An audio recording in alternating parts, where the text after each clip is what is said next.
Ghost of Tsushima. From Sucker Punch Productions comes a game that includes no sucker punches. Seriously? What the fuck? If you somehow didn't hear about this game, which is taking the gaming community by storm, Ghost of Tsushima is an open world game following the story of Jin Sakai, one of the last Jedi on the Tsushima Island during the Mongol invasion. You follow Jin Sakai's path as he attempts to retake Tsushima, where he must set aside the traditions of the Jedi Code to protect Tsushima. But through this path, Jin strays closer towards the dark side. You were the chosen one! It was said that you would destroy them! Mongols. Not join them! I loved you! Nah, he's actually a samurai or some shit.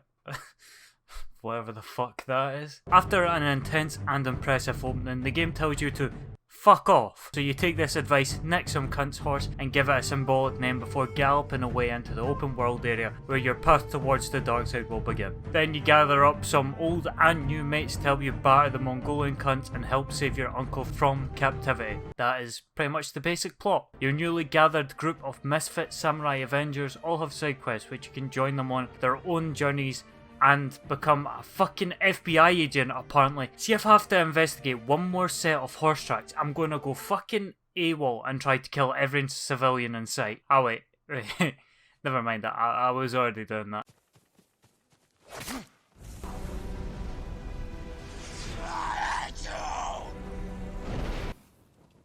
Seriously though, this whole investigating and scouting camps feature is so fucking tedious and treats you like a fucking baby. Yes, I see the footprints. Yes, I see the direction they're heading in. I don't need to sniff every stray footprint for fuck's sake. Also doesn't help, both are pretty much used in all missions, but in fairness, I guess it's a minor gripe. Let me get back on track. How's the main story? Well, as always, I'd like to state I'm no George R.R. Martin, and my storytelling skills rivals those of a 7-year-old. Nah, just kidding, I'd mince that old geezer in a 1v1. The story tells an immersive and interesting story with a pretty badass villain established right from the get-go. Where the story is at its best, however, is not with Tutankhamun or whatever his name is, but rather the internal struggle Jin has with himself and the way of the Jedi. Samurai. With the ending having a very disappointing conclusion to the villain's story, but is quickly redeemed as Jin's conclusion being significantly more interesting and impactful. Overall, I found the story pretty good, although maybe a wee bit stretched out, with some points being pretty boring and tedious, but not as tedious as looking at fucking footprints! Okay, sorry. Stop.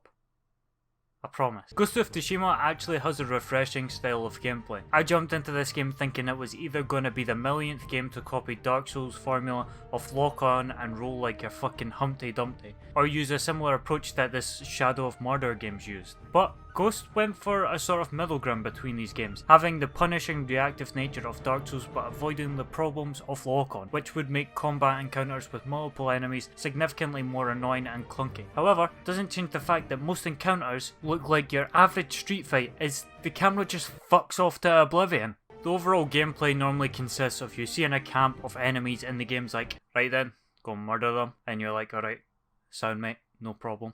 Where you can stealth through camps picking off enemies like the little bitch you are, or you can go on like an absolute Chad, challenging everyone to a Yu-Gi-Oh! Duel, but with swords instead obviously. The stealth is pretty much what's been seen in a million games before. Hide in a bush, shoot enemy, his teammates will be like, ah, fuck, Jimmy's dead, and then you pretty much repeat this process. If you played any other open world game with stealth mechanics, you know what to expect. The challenge mechanic is also pretty cool. What else am I supposed to say? It's no exactly life-changing, ya walloper. But in general, the sword combat is pretty fucking tight. Slashes feel so satisfying to land, and timing parries, although the timing is very generous, it still feels fantastic to land, making you feel like an absolute beast. You also get stances, which, I'm gonna be honest, at first I was like, damn son, that's quite cool, before realising it's a glorified game of rock, paper, scissors for fuck's sake. Rather than forging your own unique playstyle using a stance that suits you, it's just a game of match the fucking stance to the enemy you're fighting. It would have been so much cooler if each stance had unique benefits and playstyles, like a faster stance but you do less damage, and then you could pick and choose which stance suited your playstyle the most, which has already been done and done well in the Neo series. You also get some other tools like a bow and arrow, blow darts, kunai, and some other shite along those lines. The bow is done very well in this game and is really fun and rewarding to use, with the not being the answer to all your problems, as you've got big geezers fully kitted out who'll just headbutt your arrows just for the fun of it, and let's be honest, you can't exactly do your taxis with it. All the other gadgets are alright, with the blow dart being a standout, as there's an upgrade that can make enemies go pure mental and start throwing hands with their own mates, and it's an absolute treat to use. Overall, I think the combat is really good, and definitely better than a lot of games in this genre. Not as good as Knack, of course, but that's an unfair comparison, as Knack is Knack. And I do want to say, even for being a long game, I never really found myself getting sick of the combat encounters. I always found them pretty fun even late in the game, which is definitely a good thing. Then you've got progression, which consists of unlocking new combat abilities that will either improve your ability to be a little bitch or just bully everyone like an absolute chad. Overall, it's pretty good, and exploring and completing missions is rewarded with new resources to craft upgrades for your weapons or armor, with each mission giving you a satisfying feeling of both improving in skill and gear. But how cool upgrading and collecting new armor sets in this game is really amazing. Upgrading your favourite armor to get some better stats and look even more swag than you already do is a fantastic incentive to keep you playing. As rather than armor sets feeling disposable like every other game in this genre, the armor, it feels like a fucking statement here. Look at me, right? Look at me. Yeah, I look like Darth Vader. Do I look like I give a flying fuck? Okay, you've probably seen it already, the background gameplay, okay? The art style of this game is absolutely bro. Seriously, every moment you're dashing through the flowers on your partially abused horse, more on that later, it feels like you're an animated painting, with sunsets and landscapes looking marvellous. The bright, vibrant colours used are honestly such a treat to look at. Obviously, not as good as some Highland coups, but it's up there. And to be honest, the graphics in themselves are just decent on their own, but it's the way they've used the lighting and amazing art style that the game looks so damn fucking good. Plus, the game's got a minimal UI, with the wind showing the direction of your waypoints or mission objectives, which is a really neat feature. Letting you ride your horse and enjoy the insane visuals without an intrusive UI is fan-fucking-tastic. Alright mate? Nah, fuck off. Right, the side missions. There's a few different types. You've got these fucking geezers on crack, just your basic side missions with no ties to any main characters, and finally, you have character side missions. Right off the bat, let me say, I'm not a fan of side missions, purely because of how many games have such shitty side missions and just mainly use them as padding to increase the amount of content in their game. So, how goes to Tsushima's side missions? Well, they're good, but the thing is, each character's side missions all feel like a really good few side missions that have then been stretched out to make about 9.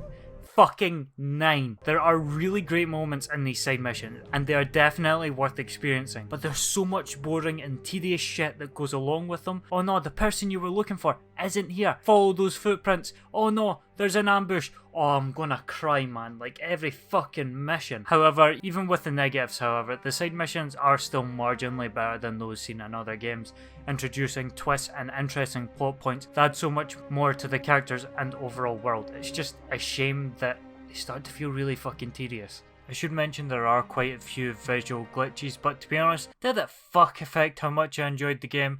It just ended up being more funny than anything. Also, why isn't Ishikawa the ghost? This motherfucker can teleport. The lad's fucking out his nut. I didn't see it till it was too late. Surprise, motherfucker! So how's the voice acting? Well, right, I don't know what it was, but something was really off with the voice acting. It didn't even sound like Japanese. Wait, never mind, I had it on Russian. That was the problem. Нашел, кто поможет тебе спасти дядю? Пока нет, но я продолжаю искать. Скоро кого-нибудь да найдешь. Yeah, the lip syncing can be a bit off, especially if you have the language on Japanese, but the actual voice acting is great in both English and Japanese. I think anyways, I don't speak fucking Japanese. Or Russian actually. Maybe I should learn Russian. Ghost of Tsushima is a good game. It really is. But it's this but that's probably going to get me bullied for the next 12 years of my life. And that but is that I think the game is just really great at being good. This game pretty much takes every aspect of similar games in this genre and improves upon them creating a really solid and addictive experience. Nothing that rivals the likes of Red Dead Redemption, but it's still a really fucking fun game.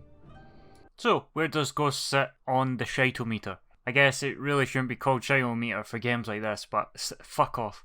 Although looking back, I was pretty fucking negative about a lot of things. The game is fucking banging, and there's no other way to put it. Yeah, fuck off. Go away.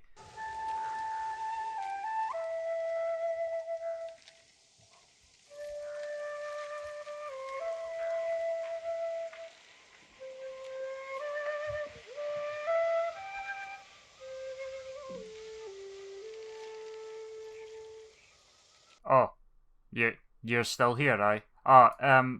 You know how I mentioned earlier about the partially abused horse? Well, my cousin was playing some of this game, and every time there was a fucking mountain, he just yeeted that thing off the bloody mountain.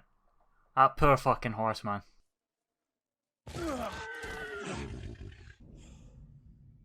Another happy landing.